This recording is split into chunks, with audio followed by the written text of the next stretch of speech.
आपका नई क्लास में स्वागत है। आज की क्लास में हम सीखेंगे स्पैन लेंथ के बारे में और उससे जुड़े हुए जो महत्वपूर्ण क्वेश्चन हैं उनके बारे में हम लोग सीखेंगे। Question number 1, distance between two consecutive OHE structure is called. दो लगातार ओएचई स्ट्रक्चर के बीच की दूरी को क्या कहते हैं? जैसे कि एक मास्ट से दूसरे मास्ट के बीच की दूरी को क्या कहते हैं? हमारा क्या होता है कि हमारा जो तार कॉन्टेक्ट और कैटरी वायर होता है ये मास्ट पे सपोर्टेड होता है। तो एक मास्ट से दूसरे मास्ट के बीच की दूरी को स्पैन लेंथ बोला जाता है, जबकि कॉन्टेक्ट वायर के एक एंड से लेकर दूसरे एंड तक के बीच की दूरी को टेंशन लेंथ बोलते हैं। और कॉन्टेक्ट वायर से कैटरी वायर कितना दूर है इससे हम बताते हैं इनकम्बरेंस। और जो हमारा ट्रैक होता है इसके सेंटर लाइन से हमारा कॉन्टेक्ट कैटरी वायर कितना अंदर और या कितना बाहर है ये इससे पता चलता है स्टैगर उसका कितना है। तो हम ऑप्शन ए देखते हैं कि tension length, option B span length, option C encumbrance, option D stagger. तो option B is right answer, option B span length. OHE structure के एक स्ट्रक्चर से दूसरे स्ट्रक्चर के बीच की दूरी को स्पैन लेंथ बोलते हैं। Question number 2, in AC traction span length varies in steps of. Option A 4.5 metre, option B 9 metre, option C 6 metre, option D 18 metre. Span length हमारा किस हिसाब से बढ़ता है? तो option A is right answer, 4.5 metre. Next question, इस maximum span length in AC traction on tangent track is. Tangent track यानी कि सीधे ट्रैक पर मैक्सिमम स्पैन लेंथ कितना होता है? Option A 67.5 metre, option B 72 metre, option C 63 metre, option D 22 metre. तो maximum span length हमारा जो टेंजेंट ट्रैक पे होता है वो 72 मीटर होता है। Option B is correct, 72 metre. Question number 4, standard span length in regulated AC traction is। regulated AC traction में यानी जिसमें ETD लगा रहता है इस पे स्टैंडर्ड स्पैन लेंथ कौन सा है? Option A 55 metre, option B 57.5 metre, option C 49.5 metre, option D 61 metre. हमारा जो स्टैंडर्ड स्पैन लेंथ होता है वो 4.5 के स्टेप में बढ़ता है। अगर 4.5 से आप डिवाइड करके देख लीजिए, डिवाइड हो गया जो वो हमारा स्टैंडर्ड स्पैन लेंथ होगा। अगर आप डिवाइड करना नहीं चाहते हैं तो आप 4.5 को अगर 2 से गुणा करेंगे तो 9 होता है, तो 9 का पहाड़ा भी पढ़ सकते हैं। जैसे 9 दूनी 18, 9 तीन 27, 9 चौक 36, 9 पच्चे 45, 9 छंग 54, 9 सत्ते 63, 9 अठ 72। हमारा 72 मैक्सिमम स्पैन लेंथ होता है।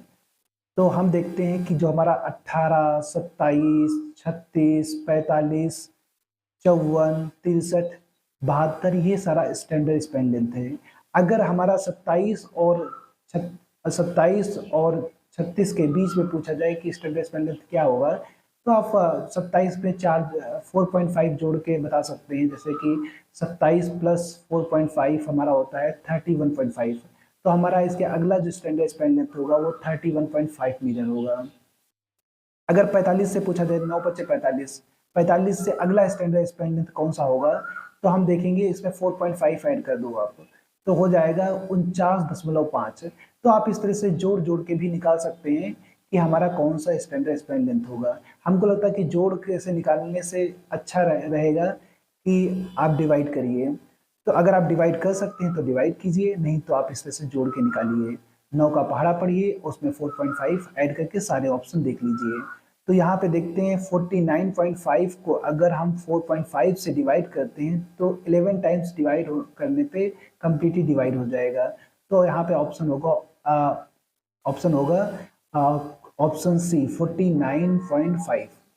9 पच्चे 45 प्लस 4.5, तो हमारा जो स्टैंडर्ड स्पैन लेंथ हो गया ये 49.5 हो गया। अगर 49.5 के अगला स्टैंडर्ड स्पैन लेंथ पूछे तो उसमें 4.5 ऐड कर लीजिए, यानी 54 मीटर।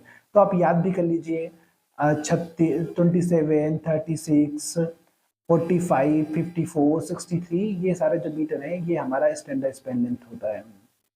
अब क्वेश्चन पूछता है तो उसमें आप 4.5 ऐड करके आप निकाल लीजिए।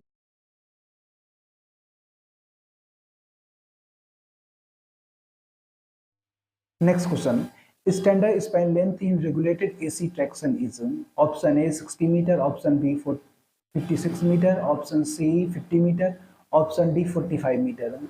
तो हम देखते हैं कि स्टैंडर्ड स्पैन लेंथ हमारा 36, 27, 45, 54, 63, 72। तो यहाँ ऑप्शन देख सकते हैं 45, 9 का पहाड़ा पढ़ने से ही वो निकल जा रहा है। तो हमारा option D is correct, 45 metre. Next question, maximum span length in unregulated tramway OHE is. Unregulated tramway OHE में मैक्सिमम स्पैन लेंथ कितना होगा? ट्रैमवे OHE में सिर्फ एक कॉन्टैक्ट वायर होता है, इसमें कटरी वायर नहीं होता है। अनरेगुलेटेड का मतलब इसमें नॉर्मल OHE की तरह ATD नहीं लगा रहता है, ये एक फिक्स टर्मिनेशन होता है। तो हम ऑप्शन देखते हैं, option A 45 metre, option B 36 metre, option C 30 metre, option D 22.5 metre. Question पूछा अनरेगुलेटेड ट्रैमवे OHE में मैक्सिमम स्पैन लेंथ कितना होगा? तो इसका राइट आंसर है ऑप्शन सी 30 मीटर। ये क्वेश्चन याद करने का, आप लोग इसको याद कर लीजिए। Question number 7, maximum span length in regulated tramway OHE is. Maximum span length regulated tramway OHE में पूछा है। तो option A 72 metre, option B 61 metre, option C 67.5 metre, option D 63 metre. Maximum span length इसमें जो हमारा होता है, हमारा रेगुलेटेड ट्रैमवे OHE में वो होता है 63 मीटर। तो option D is correct, 63 metre. Question number 8, difference between two consecutive OHE span length should not be more than. दो लगातार OHE स्पैन लेंथ के बीच का अंतर कितने से अधिक नहीं हो सकता है। हमारा स्पैन लेंथ होता है एक OHE स्ट्रक्चर से दूसरे स्ट्रक्चर के बीच की दूरी। और अगर यहाँ पूछा गया दो लगातार स्पैन, यानी कि पहला स्पैन और दूसरे स्पैन का अंतर जो है किससे अधिक नहीं होना चाहिए। जैसे ऑप्शन दिए हुए हैं, option A 25 metre, option B 20 metre, option C 18 metre, option D 16 metre. तो ये हमारा 18 मीटर से ज़्यादा नहीं होना चाहिए। जैसे कि आप स्टैंडर्ड स्पैन लेंथ से पकड़ लीजिए, जैसे मान लिया कि पहले स्पैन जो है वो 45 मीटर है और दूसरा स्पैन 27 मीटर है, तो इन दोनों का अंतर कितना हुआ? 18 मीटर है। क्या ये हो सकता है? हाँ, हो सकता है, क्योंकि 18 मीटर से ज़्यादा नहीं होना चाहिए। उससे कम हो सकता है अंतर, लेकिन उससे ज़्यादा नहीं हो सकता है। दूसरा स्पैन पकड़ते हैं, अगर एक हमारा स्पैन है 49.5 मीटर का और दूसरा है 27 मीटर का, तो अगर 49.5 माइनस 27 करेंगे तो ये 22.5 मीटर आता है। क्या 22.5 मीटर का ये डिफरेंस हो सकता है स्पैन का?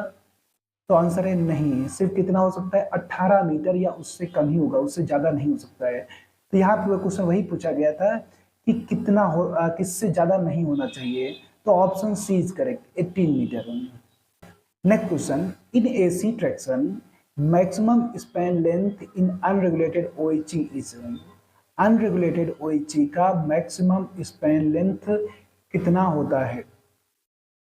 Option A 72.5 metre, option B 67.5 metre, option C 63 metre, option D 61 metre. तो यहाँ पूछा गया अनरेगुलेटेड OHE अगर है, तो अनरेगुलेटेड OHE में जो हमारा मैक्सिमम स्पैन लेंथ हो सकता है वो हो सकता है 67.5 metre. Option B is correct, 67.5 metre. Tangent track पर हमारा मैक्सिमम स्पैन 72 मीटर हो सकता है, अगर जो कि वो रेगुलेटेड OHE होना चाहिए। अगर अनरेगुलेटेड OHE हो गया तो हमारा 67.5 मीटर से ऊपर नहीं हो सकता। Next question, if unequal encumbrance used between two OHE structures maximum span length will be. पूछा गया अनइक्वल इनकम्बरेंस यूज किया गया है दो OHE स्ट्रक्चर के बीच में, तब मैक्सिमम स्पैन लेंथ कितना हो सकता है? Option A 72 metre, option B 67.5 metre, option C 61 metre, option D 63 metre. तो अगर हमारा अनइक्वल इनकम्बरेंस मतलब जो कॉन्टेक्ट वायर से कटरी वायर के बीच की दूरी है, अगर पहले OHE स्ट्रक्चर पे अलग है और दूसरे OHE स्ट्रक्चर पे अलग है, तो हमारा स्पैन लेंथ 67.5 मीटर से ऊपर नहीं हो सकता है। तो यहाँ पे देखते हैं option B is correct, 67.5 metre. Next question, determination of maximum span length does not depend upon.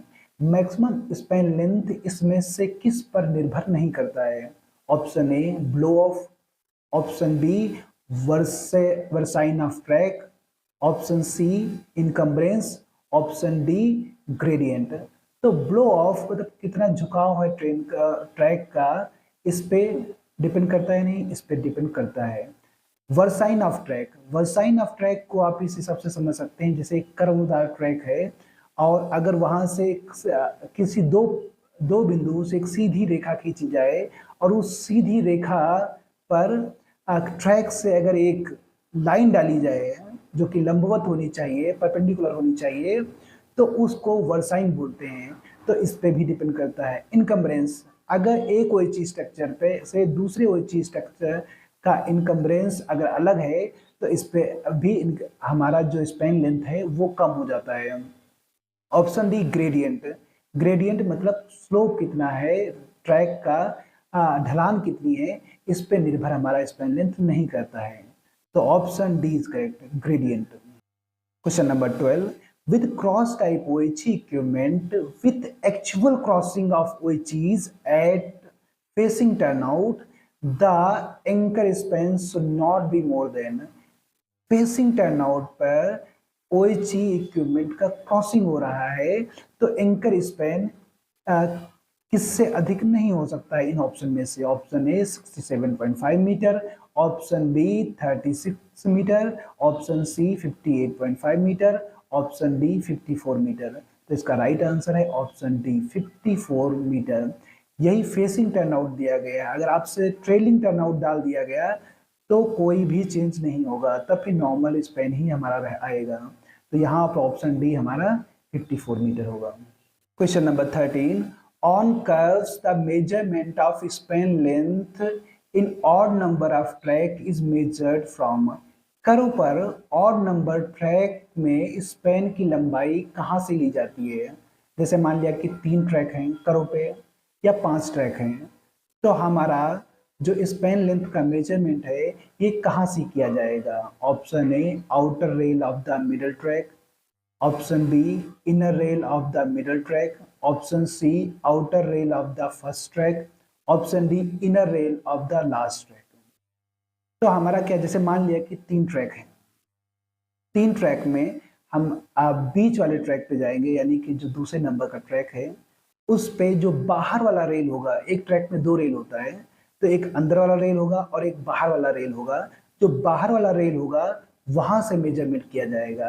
तो इसका ऑप्शन आंसर होगा option A outer rail of the middle track. जो बीच में ट्रैक है, जो मिडल ट्रैक है, मिडल ट्रैक से बाहर वाला रेल से हम स्पैन लेंथ का मेजरमेंट करेंगे।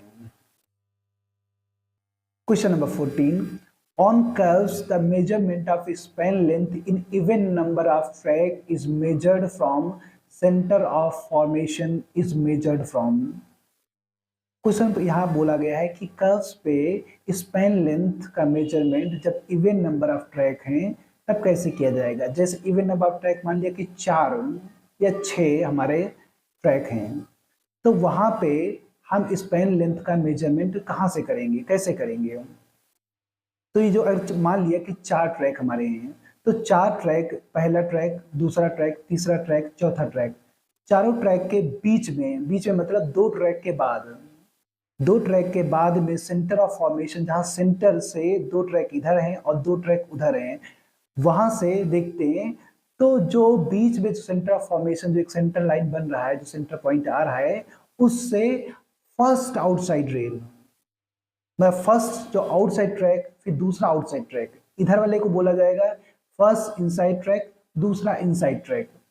तो जो फर्स्ट आउटसाइड ट्रैक होगा उसका इनर रेल, मतलब जो जहां सेंटर का फॉर्मेशन हो रहा है उसका अगला रेल से हम कैलकुलेशन करते हैं। तो ऑप्शन देखते हैं। Option A inner rail of the last outside track, option B outer of the first inside track, inner rail of the first outside track, inner rail of the first inside track। inner rail of the first outside track. तो हमने बोला कि जो first outside track होगा, first outside track होगा, centre से करिए, first outside track, second outside track, third outside track. तो जो फर्स्ट आउटसाइड ट्रैक होगा वहां से जो फर्स्ट आउटसाइड ट्रैक का जो इनर रेल होगा, जो सेंटर फॉर्मेशन की तरफ जो रेल बन रहा है वहां से मेजरमेंट किया जाएगा। तो option C is correct, inner rail of the first outside track.